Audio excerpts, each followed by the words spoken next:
Hey, it's your girl Stacy. So this title is be careful who you marry and be friends with.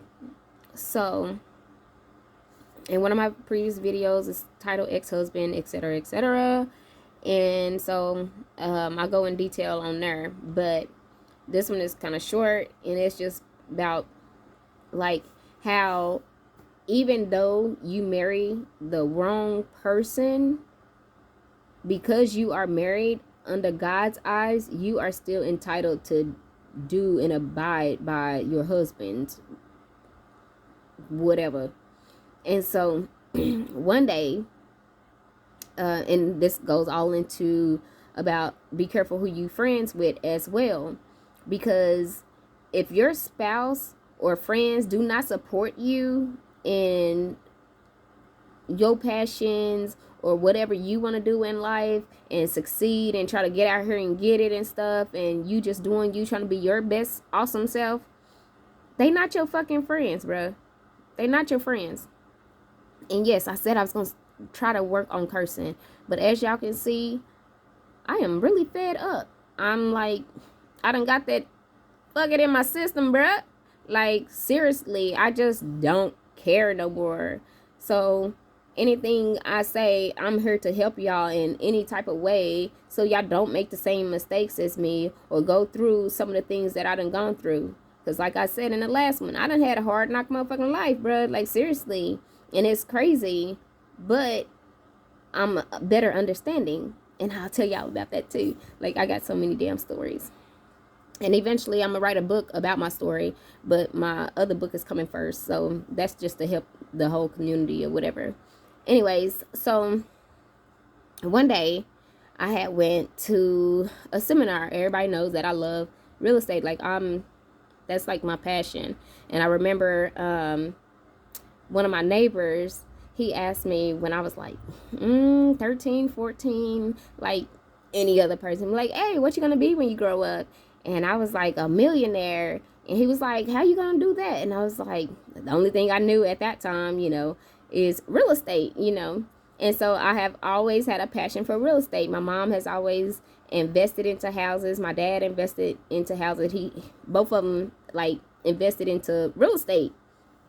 And my dad also invested into stock market and stuff like that. Like, my mom, she got book smarts, and my dad, he got street smarts. So I have the best of both worlds. So I'm like totally unique, even though like I'm so grateful because who has been like, I don't know, like, my life is crazily awesome, and it just shows how God is real through me. I hope y'all can see, like, God is real through me, through the stuff that I done been through.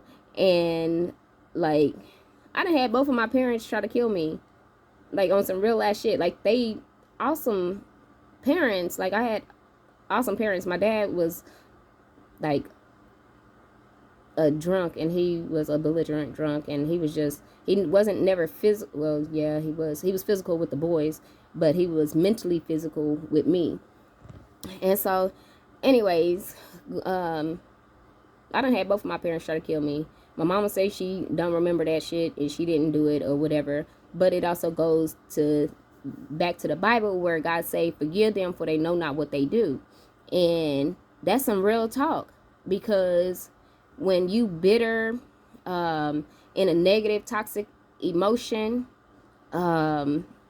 hateful, and you let all your circumstances that you done been through overtake you, that allows the devil to enter into you. You giving the devil permission to enter you. Even when they say you, when you drinking, it's called wine and spirits.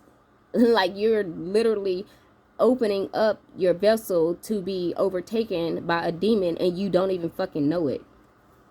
And so, my mama, she basically came back as Naomi or whatever. Like, I think I'm saying it right. I have to go back and look, but basically Naomi lost her husband and her son or whatever, and traveled with Ruth or whatever to her husband's hometown or whatever, or her family's hometown or whatever, and that's how Ruth met Boaz, etc., etc. Well, Naomi had changed her name because of the hurt and pain that she went through. And so her name that she had changed it to, I think it was like Mar or something, but it means bitter. And so basically my mama, like all of us, and it's not just my mama, it's not just me, like we all are walking characters in the Bible. We all go through different phases in the Bible. And I'm going all the way off topic of my topic. But anyways, we basically go through different characters in the Bible, and we go through different trials so that it could build character, and also to show how God is so awesome. And yeah, so basically I'm gonna go back to my original start. No. Oh, I think I might have to record this one again, but at the same time, I ain't got time for this shit. So y'all bear with me. I love y'all. Anyways, forgive people for they know not what they do. And be careful on your attitude. Don't let anything, any trial or trial or tribulation that you go through upset you or anything. Know that everything bad is, God uses it for his good. And we are Job, and God allowed Job to be tested, and he only allows he's not going to choose the weak people or whatever to be tested. He chooses his strongest ones to be tested. You know what I'm saying? He not gonna lose. He not gonna lose ever. And it says that. It states that. And so I have to tell y'all about that. Oh my gosh, it's so much, y'all. Like, I done gone through the scene. And so it's demons literally running rampant and jumping into our friends, jumping into our family, and they try to cut us down, degrade us, kill us, and they don't even really know what they be doing. And it's crazy. But it goes to show that we have to stay in gratitude. We have to keep a positive mindset. We have to trust and believe God that anything that we go through, he got us, period. Even though at our worst and down moments, he got us. And so I just want y'all to know that.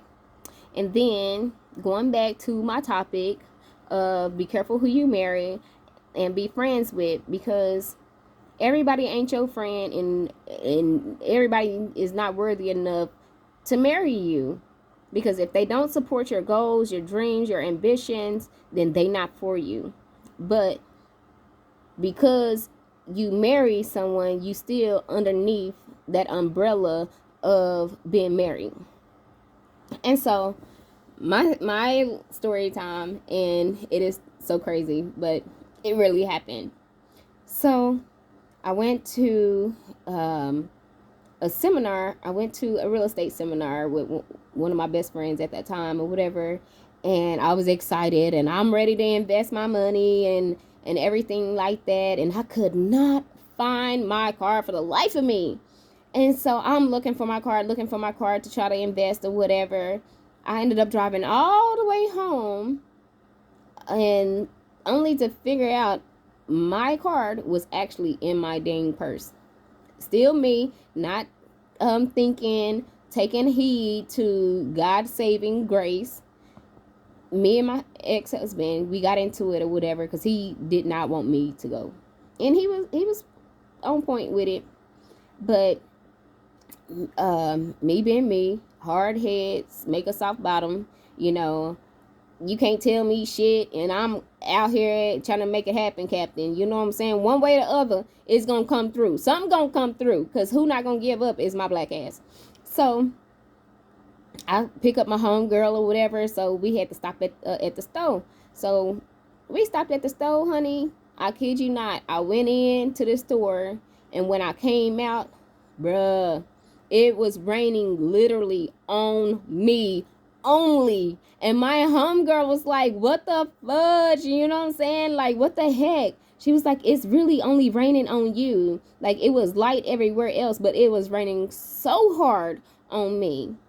So it's like, you still, even though you married the wrong person, you are still up under that covenant of following your husband and his best decision or whatever. But also, be careful of who you choose your friends to be, because I had a friend, and it sucks because we had been friends for over 20 years, and yeah, she say she support me or whatever, but and she know all the um everything that I've done, because I'm just a hustler by nature. You know, I had a child at 15. Well, I got pregnant at 15, had my daughter at 16, and she's doing amazing. I done raised a king and a queen. Both of them is over 18. Then I have two princesses that I'm raising into queens. You know what I'm saying? And so she done been through the most with me, so she didn't know everything that I done been through and all this other stuff, and I'm so grateful for her. But at the same time, when it came down to me literally getting my own shit and getting my own LLCs, like I had got two LLCs in one day.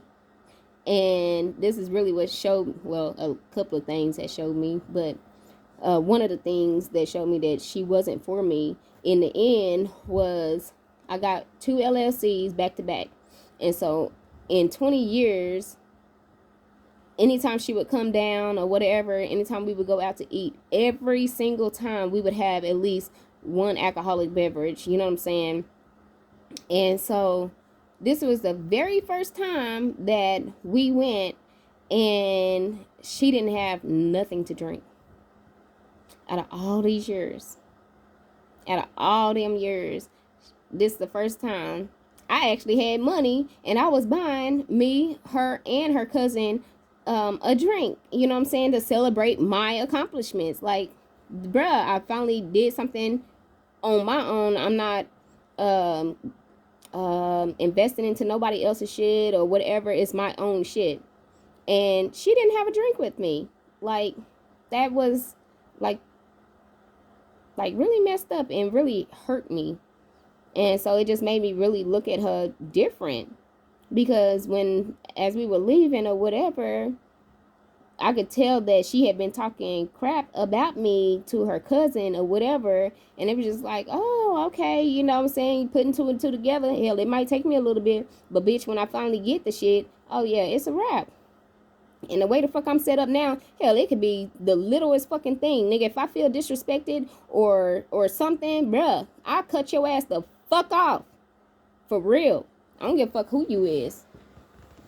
Even though my mama, I prayed and she came back to herself. Like, literally, like, it's crazy because even, like, the stuff that we went through, whatever, even damn judge, bruh, could see, like looking at me, like, nigga, looking at me, looking at my mama, looking at me, looking at my mama, like, yeah, bitch, you see this shit too. You can hear the demon in her voice, like, literally growling, bro. Like, that wasn't my mama.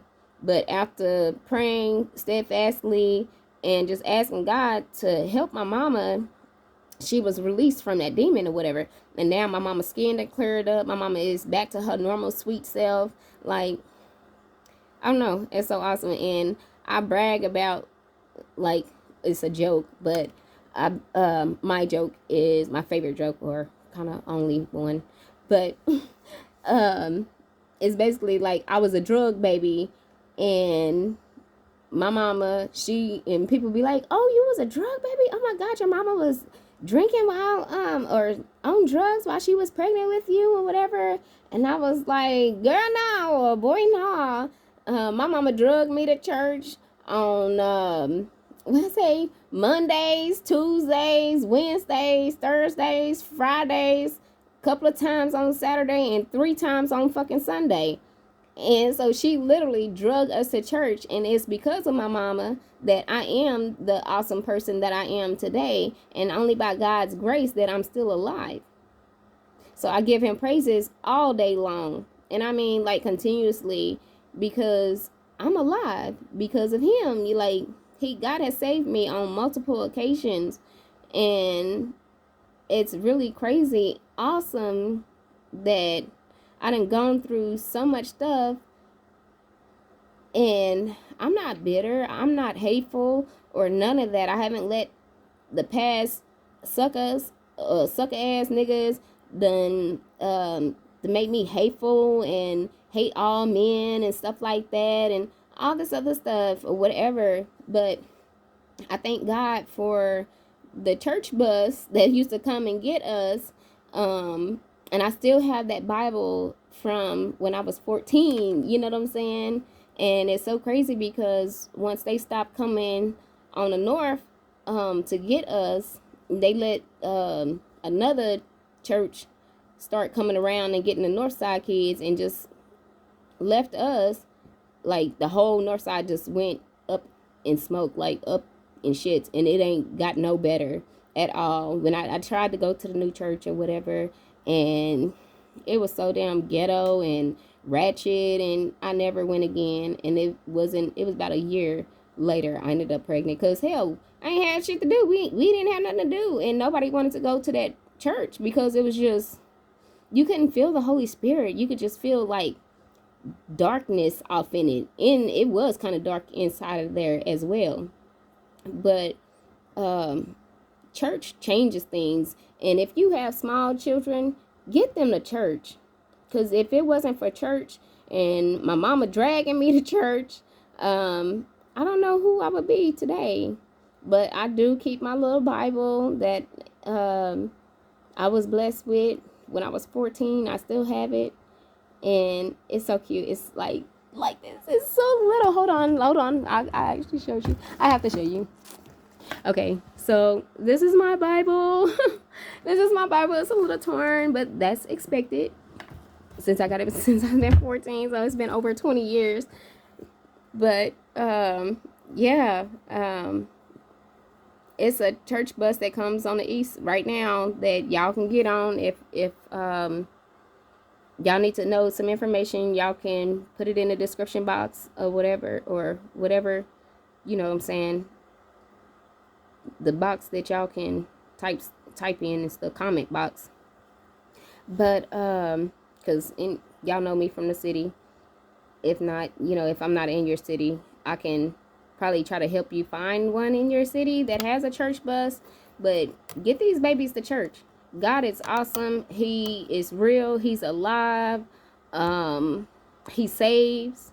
No matter what you're going through or whatever, he got you. And always remember that.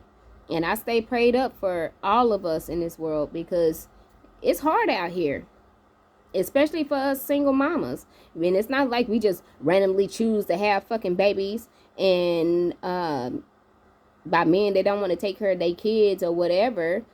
When we mess with these men, obviously we see some type of potential in them, and then they just all of a sudden just switch it up.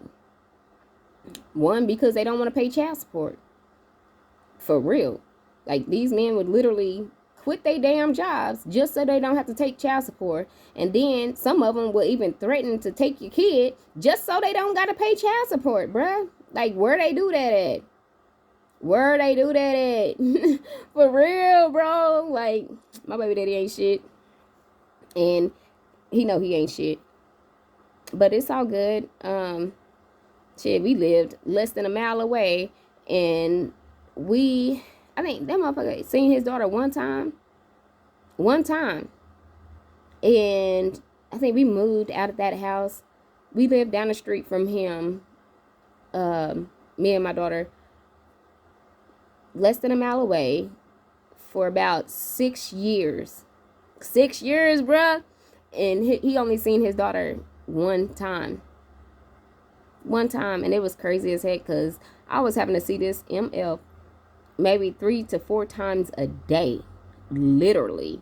Because our kid, one of his youngest daughters, or not youngest now, but one of his daughters went to school, middle school with my daughter and son or whatever. And so I had to see him that morning, see him that evening, and then my daughter and his daughter was in the same dance school or dance class. So then I had to see him when we dropped him off and also when we picked him up. And he would not acknowledge his daughter. Would not acknowledge his daughter. And so we lived there for 6 years. And then when we finally moved and he realized we had moved, then he want to pop up at my mama's house. And like I told her, why the hell you didn't throw some grease on that nigga? You know what I'm saying? Play some grit ball. You know what I'm saying? But it is what it is. He the one that's going to have to suffer because she is so, so awesome. And he just misses out. And all these men misses out on some awesome children. And it sucks. But it's real life. But anyways, I'm going to get off of here. And I will talk to y'all later. All right. Bye.